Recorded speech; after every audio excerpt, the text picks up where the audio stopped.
Welcome to the Consumer Finance Podcast. I'm Chris Willis, the co-leader of Troutman Pepper's Consumer Financial Services regulatory practice.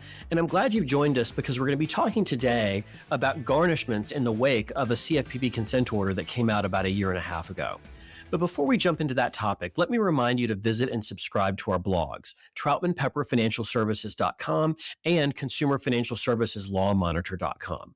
And don't forget about our other podcasts. We have the FCRA Focus, all about credit reporting, the Crypto Exchange, which is about everything crypto, Unauthorized Access, which is our privacy and data security podcast, and our newest podcast, Payments Pros, which is, of course, all about the payments industry. All those podcasts are available on popular podcast platforms, just like this one is. And speaking of those platforms, if you like this podcast, let us know. Leave us a review on your podcast platform of choice and let us know how we're doing. And if you enjoy listening to and reading our thought leadership content, why don't you check out our mobile app? It's available for both iOS and Android in the App Store under Troutman Pepper. And it has all of our blogs in one place, all of our alerts, all of our podcasts. You can listen to them straight from within the app. And it even has a handy directory of our lawyers and a calendar that shows you which conferences we'll be attending and speaking at. So give it a try. It's in your App Store under Troutman Pepper. Now, as I said, today we're going to be talking about garnishments, and I'm going to be joined by two of my partners, Lori Sommerfield and Mary Zinsner. Lori and Mary, thanks for being on the podcast today. Thanks for having us, Chris. What we're going to be talking about today is there was a 2022 consent order between the CFPB and a large bank dealing with garnishments. And in particular, the subject matter of the consent order had to do with what we refer to as cross-border garnishments. It was an issue that I think most banks weren't really paying attention to, but it was premised on the idea that a bank account is sort of domiciled in some specific place, and that might be a place different from the state where the garnishment is being issued, where the judgment supposedly is being collected on. And so there was a lot of confusion, I think, in the wake of that consent order, and a lot of worries by banks about what exactly they needed to do with these cross-border garnishments. Lori and Mary are today going to talk about sort of where the dust has settled over the past year and a half in the wake of that consent order. Lori, let me just start with you. What kind of impact has the CFPB consent order had on other financial institutions since the time that the Bureau entered it in 2022? Well, Chris, I think the impact of the consent order is the Bureau's new regulatory expectation that financial institutions should develop a compliance program around garnishment processes. Garnishment operations were previously viewed as more of a back office operational function. So this is new. So after this consent order came out, we found that financial institutions were undertaking a review of their garnishment processes and, reviewing their operations for compliance with these new Bureau expectations, not only about cross-border garnishment law issues, but also compliance with state garnishment laws generally. In particular, we saw financial institutions seeking to develop 50 state law surveys, either in-house or with assistance of outside counsel, to better understand state garnishment laws, and specifically this concept of restriction states. And they also reviewed their garnishment processing guides to ensure that they complied with those laws. As you pointed out, the CFPB initially identified only 5 restriction states and suggested there could be more. So then that put the onus on financial institutions to do their own research to determine whether or not there could be other states that fell into that category. And while we've seen that there is some disagreement among financial institutions about which states are actually restriction states, I think it's safe to say that 4 of the restriction states identified by the CFPB in that consent order likely are. That would include Alabama, Arizona prior to 2019, California, and Oregon. But it's notable that the CFPB had identified Florida as a restriction state, but it no longer is because there was a decision that came down by the Florida Supreme Court called Shim versus Buchel that postdated the consent order and basically repudiated that concept that Florida would be a restriction state. Okay, got it. And Lori, since the Bureau came out with this consent order, have we seen the Bureau addressing this cross-border garnishment issue, either in supervision or otherwise? Absolutely. We saw the CFPB conduct horizontal deposits exams back in late 2021 and early 2022. Primarily, those exams were focused on large banks and regional banks, and they were focused on garnishment processes during the COVID-19 pandemic. And a particular area of emphasis by the Bureau was how financial institutions treated unemployment compensation payments during the pandemic and whether those funds may have been unlawfully withheld from depositors as part of the garnishment process. Several of our clients received MRAs as a result of those exams. And in part, the MRAs required development and maintenance of 50 state garnishment law surveys, as well as consumer restitution for unlawful garnishment fees. We are aware that the Bureau is now in the process of conducting follow up exams to ensure that financial institutions that received MRAs have actually addressed them by engaging in corrective action. So, state garnishment law compliance is clearly an ongoing topic of interest in the CFPB. Okay, well, that's very interesting. But speaking of ongoing interest, Mary, your world here is the litigation world because you do all kinds of deposit account related litigation. What have you been seeing on the litigation front in the wake of the Bureau's consent order? Thanks, Chris. Great question. Because most garnishments are handled at the general district court level, there aren't a lot of reported opinions. The issues are being decided typically by courts not of record. So it's really difficult to track the litigation and any impact the CFPB order is having.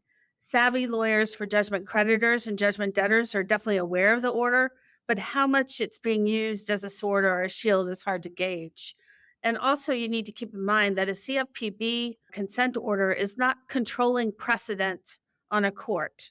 It's not a case law which a court is obligated to follow.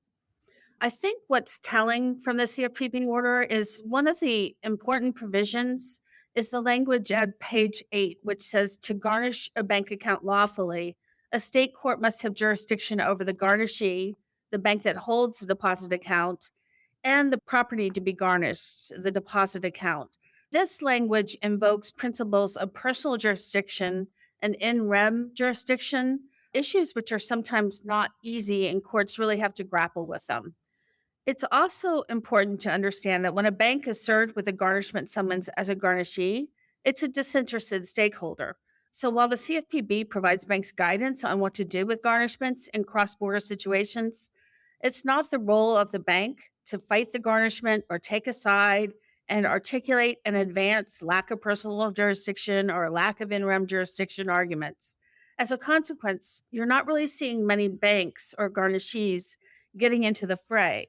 A bank will make a decision if it has funds on deposit that can be subject to a cross-border garnishment and disclose to the court, creditor, and judgment debtor in its answer about what funds it's holding and disclose any required information about the debtor, such as the debtor's last known address or any other information the bank is required to disclose. And then it's up to the parties to push our issues further and make the arguments about lack of personal jurisdiction or in rem jurisdiction. It's not the bank's obligation to do that. So the difficult issue really we're seeing is whether to freeze funds when dealing with cross-border garnishments. And what we see our clients doing in these so-called restriction states is really evaluating the issues on a case-by-case basis. There can be a significant exposure in a garnishment arena if a bank fails to freeze funds on deposit. And so if a bank is unsure about the applicability of cross-border issues and unsure whether it should freeze the account and there's substantial sums on deposit, banks are also more apt to consider remedies such as interpleading the funds if the amount is significant and there are cross-border issues present. Okay. Are courts focusing on any particular issues following the consent order? The CFPB order is really of great interest to us, the lawyers, and the banks subject to CFPB supervisory jurisdiction, but it's not really controlling precedents that the courts need to follow. So we're not seeing it tremendously widely used, but we are seeing these principles of in rem jurisdiction and personal jurisdiction coming up in the cases. There's an interesting case from the Southern District of Texas involving a foreign bank issued in Saudi Arabia, which was served with a garnishment order in Texas, and the parties litigated whether the funds in an international account in Saudi Arabia could be subject to in rem jurisdiction merely because an international bank could be served in Texas. The foreign bank in question had a license to do business in Texas, but had no branches, real property, or accounts in Texas. All of its bank accounts were in Saudi Arabia. In a report, a recommendation to the U.S. District Court, a magistrate judge held that the court did not have jurisdiction over the rest or the in rem part or the bank accounts. It's important to stress that when considering garnishment issues, counsel for the banks needs to look both at the statutes where the law about garnishment is found, as well as the case law for that particular jurisdiction, which addresses issues such as personal jurisdiction and in rem jurisdiction, because the case law really can shed light on how courts in that state treat cross border accounts.